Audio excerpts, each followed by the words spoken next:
صرف 2 سال حکومت کرنے کے السلام علیکم، ویلکم مائی یوٹیوب چینل میں خوش آمدید کرتے ہیں۔ حاضر ہوئے آپ کی خدمت میں ایک اور اسلامک ہسٹری لے کے۔ آج کا جو ہمارا ٹاپک ہے وہ ٹاپک ہے مسلمانوں کے دوسرے خلیفہ حضرت عمر بن خطاب رضی اللہ عنہ تعالی کی سجاکت اور بہادری اور دلیری، اور کس طرح انہوں نے 2200 مربع میل پر حکومت کی، ان کی دور حکومت اور ان کی زندگی کا آج کا احوال ہے۔ آج کا جو ہمارا موضوع ہے وہ تمام کا تمام حضرت عمر رضی اللہ عنہ تعالیٰ کی زندگی سے ریلیٹڈ ہے۔ تو یہ آج کی ہماری ویڈیو بہت ہی انفارمیشن ہونے جا رہی ہے، تو جن لوگوں کو دلچسپی ہے دیکھنے میں وہ پورا ٹاپک دیکھیں، انشاءاللہ ان کو سمجھ آئے گی اور مزہ بھی آئے گا۔ چلتے ہیں اپنے موضوع کی طرف۔ پہلے خلیفہ حضرت ابو بکر رضی اللہ عنہ اس دنیا سے چلے گئے، لیکن وفات سے پہلے ہی انہوں نے سب کو کلیئرلی بتا دیا تھا کہ ان کے بعد مسلمانوں کا دوسرا خلیفہ کون ہوگا؟ عمر بن خطاب۔ اسلام آج دنیا کا فاسٹسٹ گروئنگ ریلیجن ہے، جسے آلموسٹ 200 کروڑ 2 بلین لوگ فالو کرتے ہیں، اور دنیا میں ایسا کوئی سیکنڈ نہیں گزرتا جس میں دنیا کے کسی کونے میں آزان نہ دی جا رہی ہو۔ اس سب میں حضرت عمر رضی اللہ عنہ نے بہت بڑا رول پلے کیا، جنہوں نے صرف کچھ ہی سالوں میں مسلمانوں کی اتنی بڑی امپائر بنائی جو ان سے پہلے دنیا میں کسی کے پاس بھی نہیں، الیگزینڈر دی گریٹ اور ایون مصر کے فرعون کے پاس بھی نہیں۔ لیکن یہ سب آخر انہوں نے کیا کیسے؟ حضرت عمر کی پرسنالٹی کو سمجھنے کے لیے اس زمانے کے مکہ شہر کو سمجھنا لازمی ہے، کیونکہ مکہ میں پچھلے کئی صدیوں سے ایک ہی قبیلے قریش کا کنٹرول تھا، اور آہستہ آہستہ قریش کا یہ قبیلہ اتنا بڑھ چکا تھا کہ قریش خود بھی بہت سارے قبیلوں میں ڈیوائیڈ ہو چکا تھا، اور ان قبیلوں کے درمیان اب مکہ میں پیس برقرار رکھنے کے لیے ہر قبیلے کو الگ الگ ذمہ داریاں دی گئی تھی۔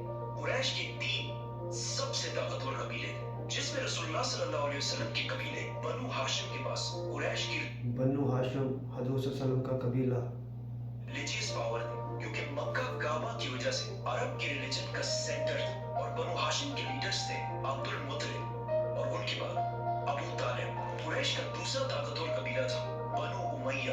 یہ قبیلہ قریش میں صرف اور صرف ایک چیز کی وجہ سے مشہور تھا، پیسہ۔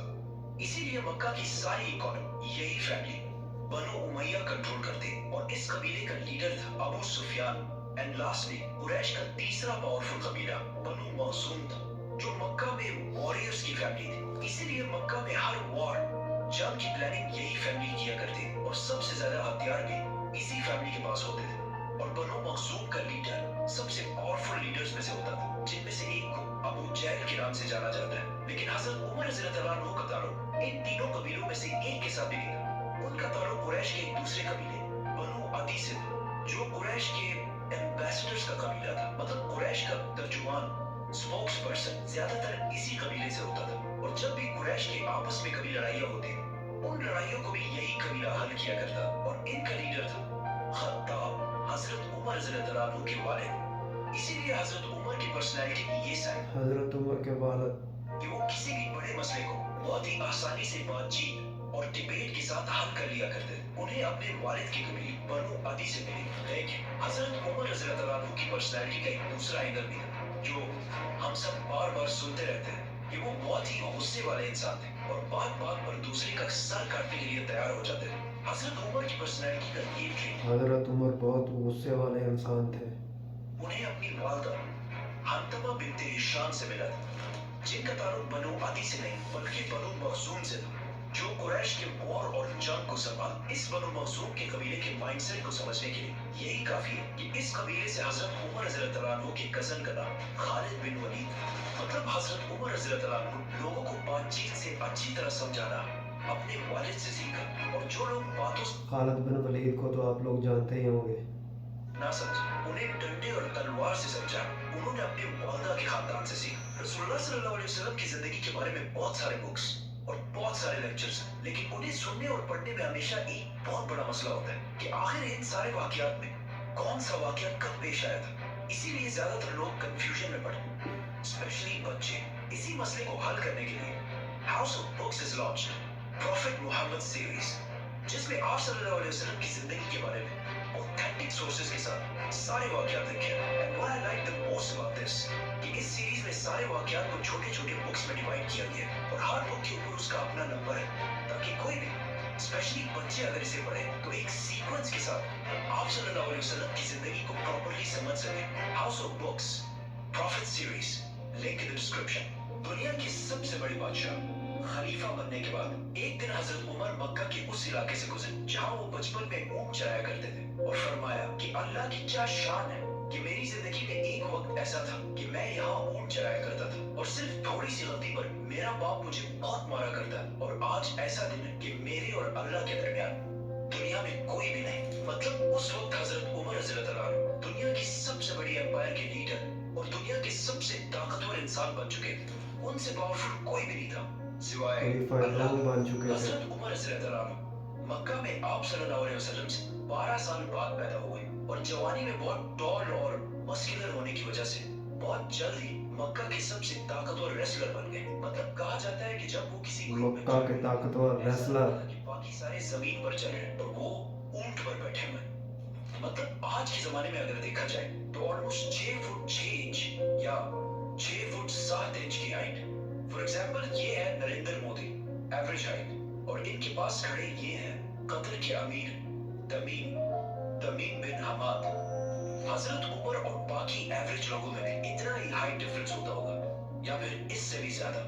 इस सब के बाद आहिस्ता आहिस्ता हजरत उमर रज़ियल्लाहु अन्हु अपने कबीले बनु अदी की लीडरशिप संभालने लगे और मक्का के बड़े बड़े सरदारों के साथ मीटिंग्स में बैठने लगे और कुछ ही अरसे में कुरैश के सबसे टैलेंटेड एम्बेसडर बन गए। और इसके साथ ही उन्होंने अपना इंपोर्ट एक्सपोर्ट का बिजनेस भी स्टार्ट किया जिसमें वो मक्का, यमन, सीरिया के बीच हर वक्त ट्रैवल करते रहते थे। और जब फाइनली हजरत उमर रज़ियल्लाहु अन्हु की एज 27 हुई तो मक्का में रसूलुल्लाह सल्लल्लाहु अलैहि वसल्लम ने नबूवत का ऐलान कर दिया और इस्लाम की दावत देना शुरू कर दी। लेकिन हजरत उमर रज़ियल्लाहु अन्हु ने कुरैश का एम्बेसडर और स्पोक्स पर्सन होने की वजह से इस्लाम की पहले सख्त मुखालफत और मुसलमानों के खिलाफ अपने मामू अबू जहल के साथ खड़े हो गए।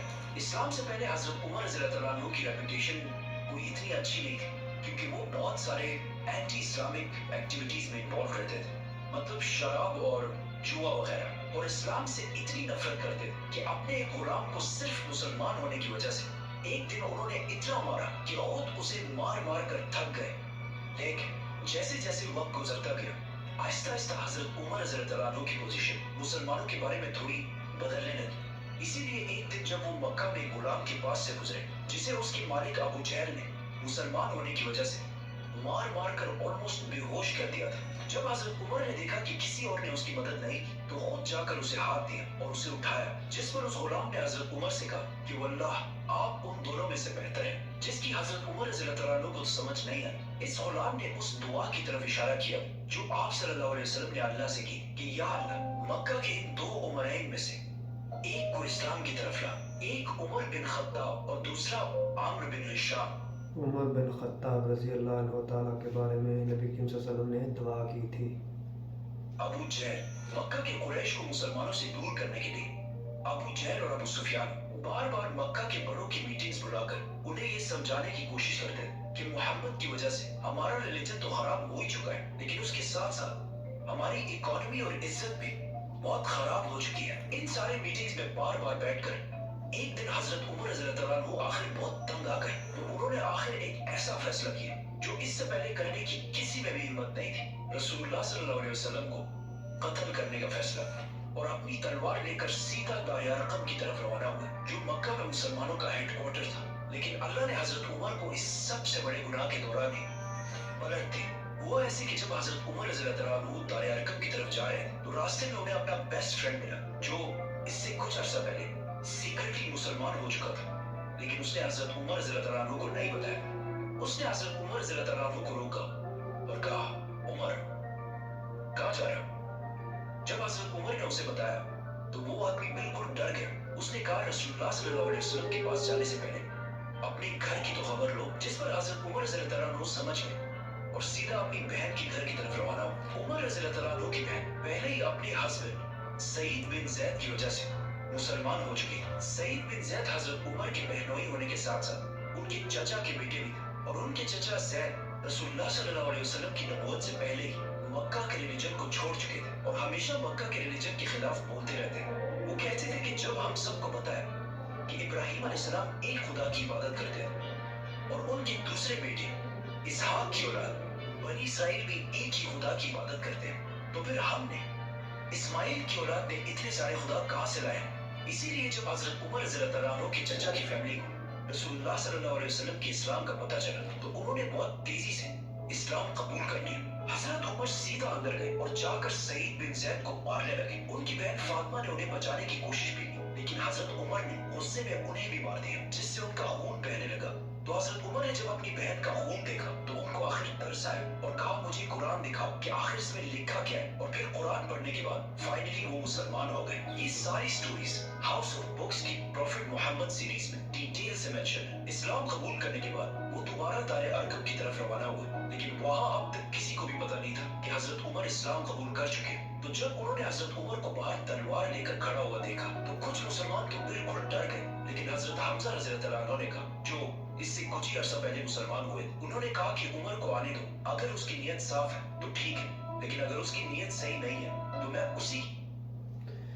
जी तो गाइस, ये थी आज की हमारी हज़रत उमर बिन ख़त्ताब रज़ियल्लाहु अन्हु की ज़िंदगी के मामले में जो हमारी वीडियो थी। ये इस वीडियो का सीरीज़ का नंबर 1 हिस्सा है। इंशाल्लाह इस तरह की सीरीज़ 10-10 मिनट की आप लोगों की खिदमत में पेश की जाएंगी, जितनी भी सीरीज़ होगी हज़रत उमर बिन ख़त्ताब रज़ियल्लाहु अन्हु की ज़िंदगी से रिलेटेड। तो काइंडली अगर आप लोगों को वीडियो अच्छी लगी हो तो सब्सक्राइब कर दें, साथ लगे बेल आइकन के बटन को भी प्रेस करें और चैनल को भी सब्सक्राइब करें, ताकि आने वाली हर इस्लामी और नॉलेज की हिस्ट्री आप लोगों तक बर वक्त पहुँचती रहे। तो फाइनली मुझे दे इजाज़त, अपनी दुआओं में याद रखें, जहाँ भी रहें खुश रहें। मिलते हैं इंशाल्लाह नेक्स्ट सीरीज़ में। अल्लाह हाफिज़।